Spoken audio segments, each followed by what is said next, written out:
Right. So, let's get right into it. No legal mumbo-jumbo, no complicated jargon, just plain straight talk about what just happened at the Supreme Court and exactly what it means for your wallet, your grocery bill, and your everyday life. Because this ruling, and I want you to really hear this, this ruling touches every single American, no matter where you live, no matter how old you are, no matter whether you vote Republican or Democrat. This one hits everyone.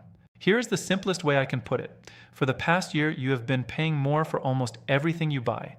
More at the grocery store, more at the hardware store, more for your car, your appliances, your medicine, your clothing, your electronics. Prices have been going up, and most Americans have felt it. The average American household was paying about $1,000 more per year because of these new taxes on imported goods. That is money straight out of your pocket. And now the Supreme Court of the United States has stepped in and said that was not legal. That money should not have been collected, and the court that said so was not some small lower court that nobody has heard of. This was the highest court in the land, the Supreme Court of the United States, in a ruling that came down on February 20th, 2026. Now let me explain this in the most straightforward way possible, because you deserve to understand exactly what happened and why it matters to you personally. Let's start from the very beginning. When President Trump came back into office in January of 2025, one of the very first things he did was announce a series of what are called tariffs. Now, a tariff is simply a tax on goods that come into the country from other countries. When a company in China ships a product to the United States, let's say a television set or a pair of shoes or a piece of machinery, the government charges that company a fee to bring that product into the country. That fee is a tariff. And here is the thing that most people do not fully realize. Companies do not just absorb that cost, they pass it on to you. When the government charges an importer a tariff, the importer raises their prices to cover that cost, and eventually those higher prices end up on the shelves at your local store. So a tariff is really, at its heart, a tax on American consumers. You are the one who ends up paying it every time you go shopping. President Trump imposed enormous tariffs on goods coming in from China, Canada, Mexico, and eventually on goods coming in from dozens of other countries around the world. He called them the Liberation Day tariffs. He said they were necessary to protect American jobs, to bring manufacturing back to the United States, and to fix what he described as unfair trade deals that had been hurting America for decades.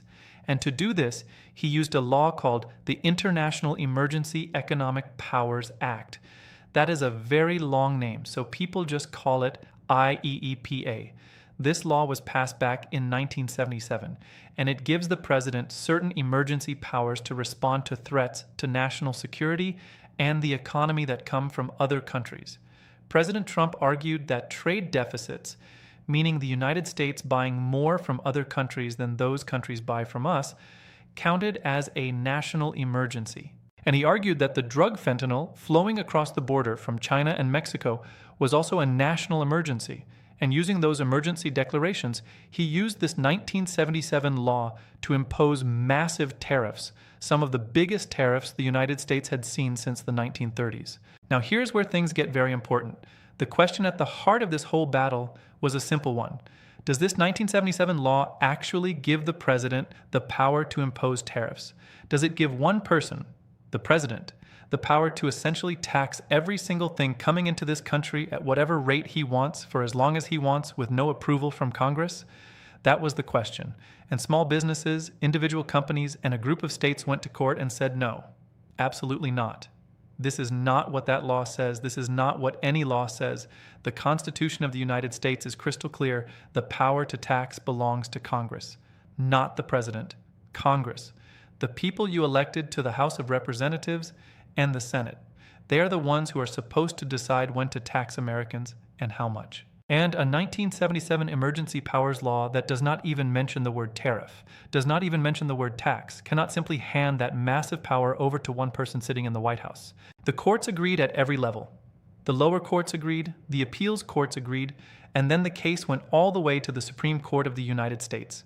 And on February 20th, 2026, the Supreme Court issued its ruling. 6 justices voted to strike down the tariffs. 3 dissented.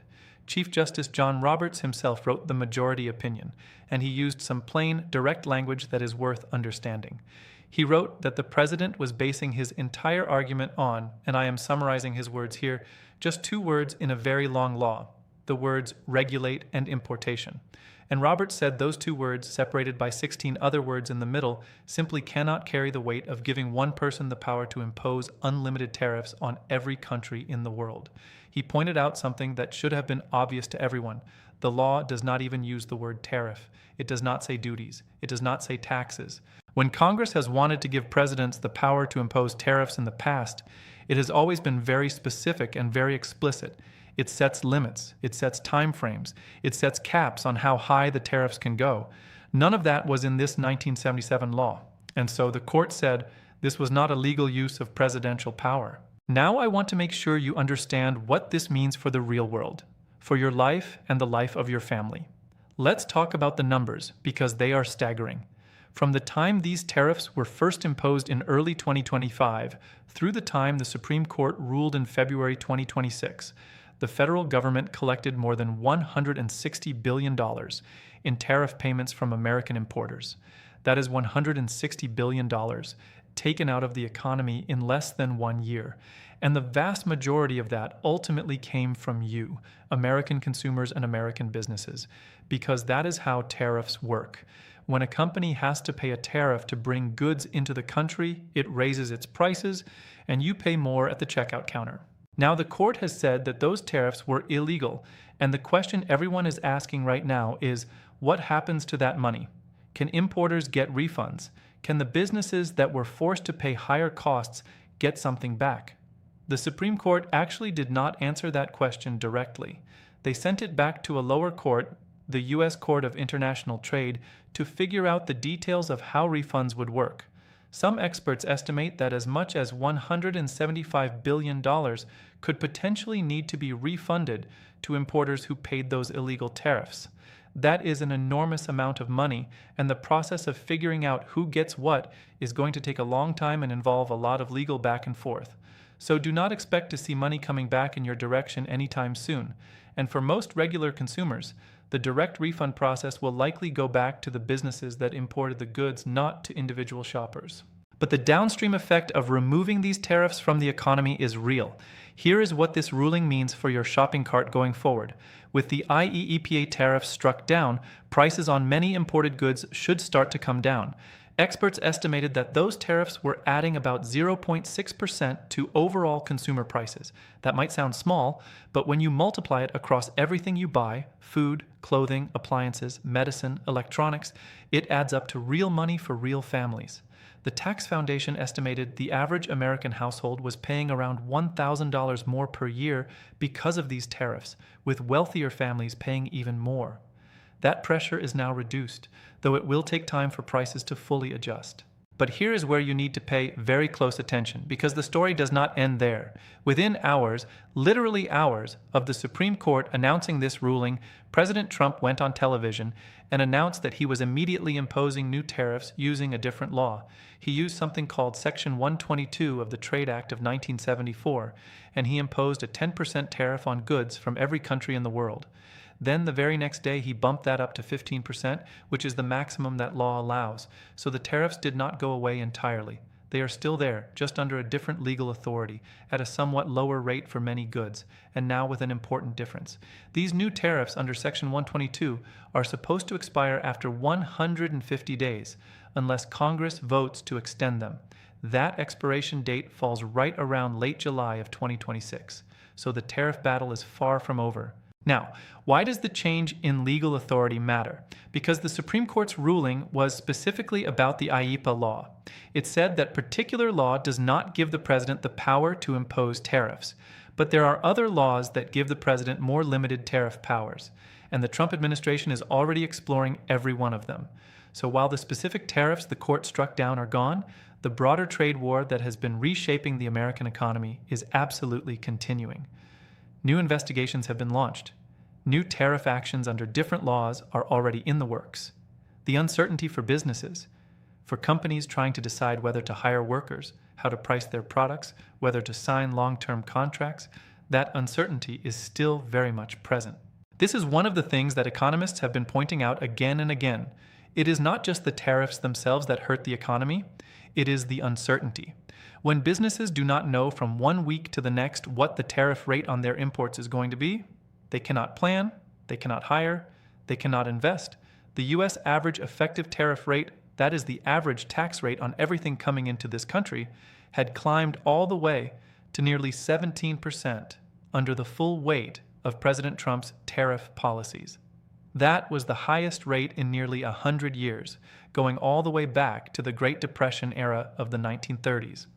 Research from the Federal Reserve Bank of New York found that nearly 90% of those tariff costs ended up being paid by American businesses and consumers, not by the foreign countries the tariffs were targeting. That is a critical point that often gets lost in the political debate. When we put a tariff on Chinese goods, China does not write a check to the U.S. government. American importers pay that tariff and they pass the cost along to you. Now let's talk about who was on which side of this ruling, because it is genuinely important and it tells you something significant about the current state of American politics and law. The 6 justices who voted to strike down the tariffs included Chief Justice Roberts, who wrote the opinion. He was joined by 2 conservatives, Justices Gorsuch and Barrett, and 3 liberals, Justices Sotomayor, Kagan, and Jackson. 3 justices dissented, meaning 3 justices thought the tariffs were actually legal. Those 3 were Justices Thomas, Alito, and Kavanaugh. Now, this was not a simple conservative versus liberal split the way so many Supreme Court decisions have been in recent years. This was a decision that cut across those lines. You had conservative justices joining liberal justices to strike down a policy of a Republican president. That tells you something. It tells you that the legal reasoning here was strong enough to persuade justices who, under normal political circumstances, might have wanted to side with presidential power. The Constitution's text on this point is very clear. The power to tax, including the power to impose tariffs, belongs to Congress. And even justices who often favor strong executive power found it very hard to argue otherwise when faced with a law that does not even use the word tariff. Now, what does all of this mean for the broader question of who should be making these big economic decisions that affect every American? That is the deeper question that this ruling raises, and it is one worth sitting with for a moment. The Constitution was written the way it was for a reason. The founders were very deliberate about giving the power to tax to Congress, the branch of government that is most directly accountable to voters. Every single member of the House of Representatives is up for election every 2 years, senators every 6. When Congress raises your taxes, you can vote those people out. You have direct recourse. When a president raises your taxes through an emergency powers law, especially one that never even mentions taxes, that democratic accountability gets much weaker. You cannot vote out one president in the middle of a term just because you disagree with a tariff policy. The Supreme Court's ruling is, at its heart, a reaffirmation of that constitutional principle. Big, sweeping economic decisions that function as massive tax increases on the American public should go through Congress, not around it. This ruling also raises questions about the $160 billion that was already collected. Importers, the companies that paid those tariffs, are already lining up to request refunds. There are nearly 2,000 cases pending in the Court of International Trade. The government actually made a commitment earlier this year that it would refund those tariffs for importers who came forward and filed claims after the ruling was final. But there is an enormous amount of complexity here. Some of those costs were passed on to consumers. Some were absorbed by businesses. Some were baked into long-term contracts that have already been settled. Unwinding all of that is going to be enormously complicated, and it will play out over months or even years. For you, sitting at home watching this video, here is what you need to take away from all of this. 1. The Supreme Court just told the president that he does not have unlimited power to impose taxes on you without going through Congress. That is actually a protection for you, regardless of your politics. 2. Prices that went up because of these specific tariffs should start coming down over time as the ruling takes effect and businesses adjust their pricing, but this will not happen overnight. 3. New tariffs are already in place under a different legal authority, so do not expect everything to go back to the way it was before 2025. 4. The broader question of who controls trade policy in America, the president or Congress, is now squarely in front of the American people, and there will be congressional votes, legal challenges, and political battles over this issue for the rest of this year and beyond. And 5. The Supreme Court, even on one of the most politically charged issues of our time, showed that it can still rule on the law, not on politics. The conservative Chief Justice sided with the liberal justices to protect a constitutional principle that the founders considered so important they put it right in the very first article of the Constitution. This is your country, these are your dollars, and you have every right to understand exactly what is happening with them. Whether you support these tariffs or you oppose them, whether you think President Trump was right or wrong, the fact that the highest court in the land has weighed in and said that this power belongs to Congress. That is something every American should pay attention to, because it is not just about tariffs. It is about who gets to make the rules that govern your financial life. It is about whether one person can decide to add $1,000 to your family's annual expenses with the stroke of a pen. And it is about whether the Constitution still means what it says. We are going to continue covering every development in this story as it unfolds. The refund process, the new tariffs under Section 122, what Congress does next, and what all of this means for prices in your community. So make sure you are subscribed so you do not miss a single update. And if this video gave you something real to think about, if it helped you understand something that matters to your everyday life, please do us one simple favor right now. Hit that like button. It takes 1 second. It tells us that you want more content like this, and it helps us reach more Americans who deserve to know the truth about what is happening to their money and their country. Hit like, share this with a friend or a family member who needs to understand what just happened, and drop your thoughts in the comments below. We want to hear from you. What do you think about this ruling? Do you think prices will come down? Are you expecting a refund? Let us know. And we will see you in the very next video.